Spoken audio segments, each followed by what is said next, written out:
ONU pede abertura urgente de novos pontos de entrada de auxílio humanitário em Gaza e diz que há pessoas que morrem à fome. O presidente francês diz que a Europa não pode deixar a Rússia ganhar a guerra e anuncia novas entregas de armas a Kiev. Novos ataques russos na Ucrânia fizeram 23 feridos em 24 horas. Porto de Trieste já sente impactos dos ataques dos rebeldes do Iémen no Mar Vermelho, mas ainda assim vai resistindo.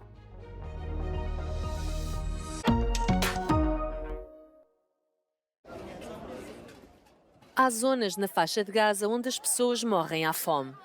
A denúncia foi feita numa declaração conjunta de 3 agências da ONU, o Programa Alimentar Mundial, a Organização Mundial de Saúde e a Unicef, que garantem que há pais em Gaza que deixam de comer para conseguirem alimentar os filhos.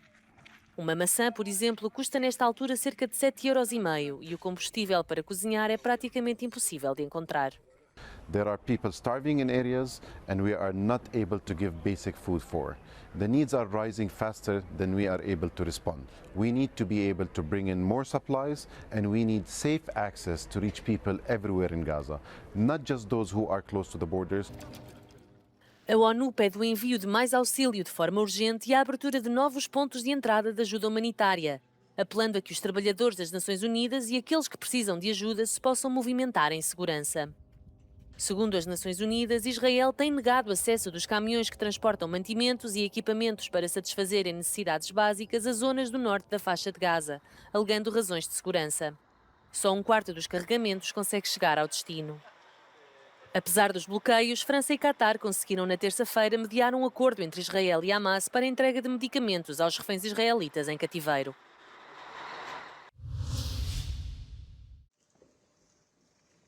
Através de uma conferência de imprensa transmitida em horário nobre na televisão, o presidente francês anunciou uma série de medidas relativas ao país e comentou os principais temas que marcam a atualidade. A guerra na Ucrânia foi um dos destaques. Nous allons procéder à des livraisons nouvelles, une quarantaine de missiles Scalp et plusieurs centaines de bombes, attendues par nos amis ukrainiens. Nous avons aussi développé des productions, dans ce cadre de l'économie de guerre, qui vont permettre de fournir beaucoup plus de matériel à nos partenaires ukrainiens, en particulier des Césars, qui sont attendus et nécessaires. Macron disse que a França está a tentar evitar uma escalada nas tensões no Médio Oriente. Nous avons une posture qui cherche à éviter toute escalade, mais nous sommes présents pour préserver la liberté de navigation. Ce n'est pas un sujet militaire, c'est un sujet diplomatique. Et pourquoi nous le faisons? Parce que nous sommes vigilants et attentifs aux équilibres de la région et au fait qu'il ne doit pas y avoir d'escalade. Sobre a situação em Gaza, Macron afirmou que a França vai continuar a insistir em soluções diplomáticas para apelar a um cessar-fogo e sublinhou os esforços do país para mediar os conflitos na região. As autoridades ucranianas anunciaram novos ataques russos no país que fizeram 23 feridos em apenas 24 horas. Por volta das 2h15 da manhã de quarta-feira, uma série de explosões acordou os habitantes da região de Odessa, na Ucrânia. A Força Aérea Ucraniana disse ter abatido 19 dos 20 drones lançados por Moscou durante a noite. Em Kharkiv, as explosões danificaram um edifício residencial, deixando 3 pessoas feridas. Os médicos prestaram assistência a um homem de 62 anos e a 2 mulheres, uma de 60 anos e outra de 29. Cerca de 130 pessoas tiveram de evacuar o edifício danificado. Também a cidade de Kherson, na Ucrânia, foi alvo de 36 disparos que feriram várias pessoas e que danificaram infraestruturas civis. A Rússia afirma que só procura atingir alvos militares. Na manhã de quarta-feira foi declarado um alerta aéreo em toda a Ucrânia devido à descolagem de um caça da Rússia. Há apenas algumas semanas, as docas do Porto de Trieste, no nordeste da Itália, não tinham a fraca movimentação de agora. Esta é uma das principais plataformas logísticas na região do Mediterrâneo que tem sentido o impacto dos ataques dos rebeldes hútis no Mar Vermelho. Cerca de 40% das atividades de exportação e importação de Itália costumavam passar pelo Canal do Suez, mas a circulação através dessa rota está agora reduzida a quase metade. O porto depende sobretudo do comércio internacional e conta com o melhor acesso ferroviário para o resto da Europa. A livello di riempimento nave non si nota al momento. Chiaramente abbiamo avuto 2 settimane di buco perché le navi che dovevano arrivare attraverso Suez hanno fatto il giro dell'Africa, ma da questo momento in poi arriveranno con la stessa frequenza di prima.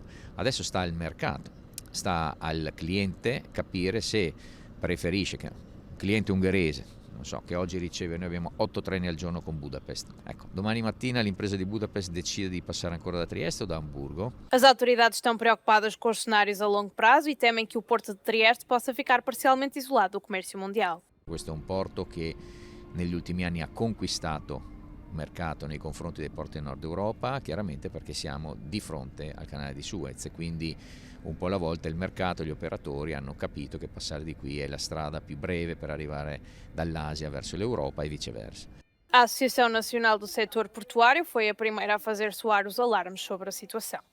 Adesso c'è una grande presa di coscienza da parte della politica, da parte del governo, da parte delle istituzioni tutti, diciamo dallo Stato italiano, perché questo è un qualcosa che riguarda la sicurezza dello Stato italiano. I porti sono l'asset più strategico che ha la nostra nazione. The US and the UK have launched dozens of attacks across Yemen against Houthi forces in retaliation for targeting ships in the Red Sea. But according to analysts, the Iran-backed group isn't likely to back down. And if the attacks continue, this could bring wider regional escalation and more permanent disruptions to global trade.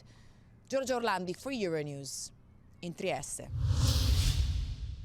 O presidente ucraniano reforçou os apelos ao apoio internacional à Ucrânia em Davos, onde discursou e esteve reunido com aliados durante o Fórum Económico Mundial. This village of Davos is gradually waking up to the second official day of the 54th edition of the World Economic Forum's annual gathering.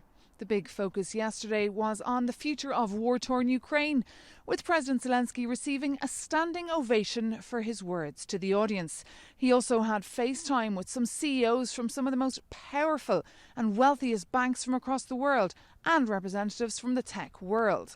In that meeting was also the President of the European Commission, Ursula von der Leyen, saying that she'd visited Kiev a number of times and she welcomed the efforts to tackle transparency and fix corruption in the country. In an interview with Euronews yesterday, she also said that on the 1st of February at a summit in Brussels, she hoped that the €50 billion package for Ukraine would be approved, and if not, that 26 EU countries without the Hungarian government would go ahead and approve that financial lifeline for Ukraine.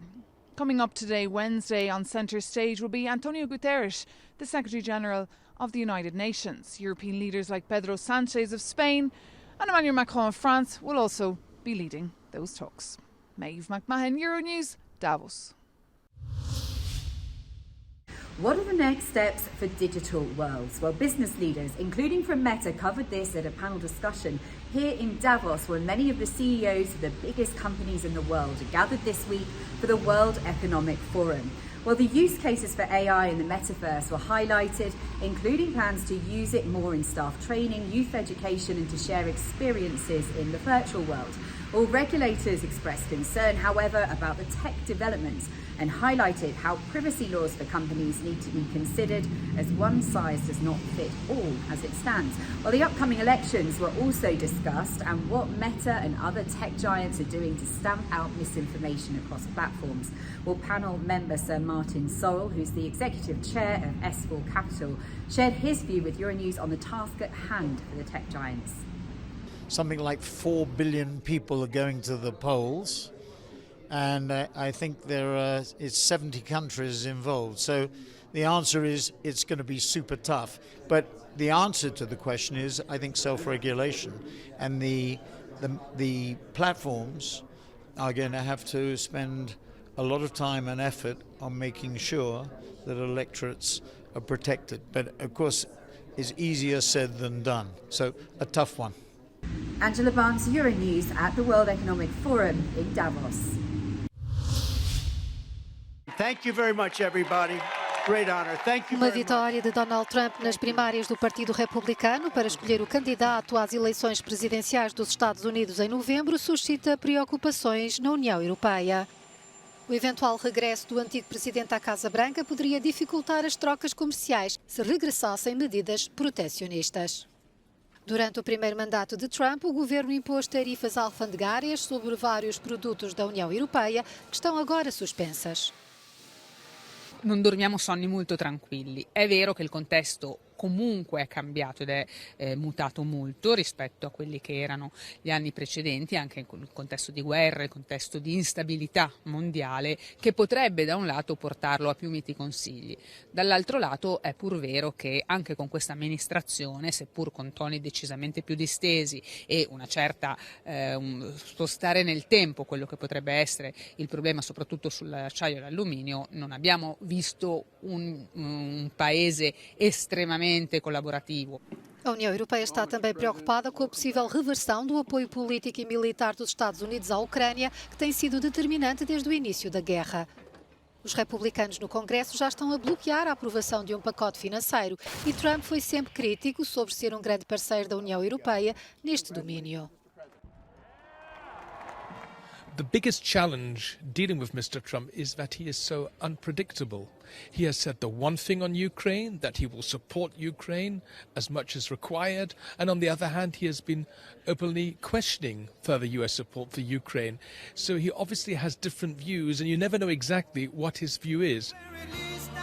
Depois da vitória no chamado caucus do Iowa, Trump e os seus concorrentes pela nomeação republicana, Nikki Haley e Ron DeSantis, vão defrontar-se no estado de New Hampshire.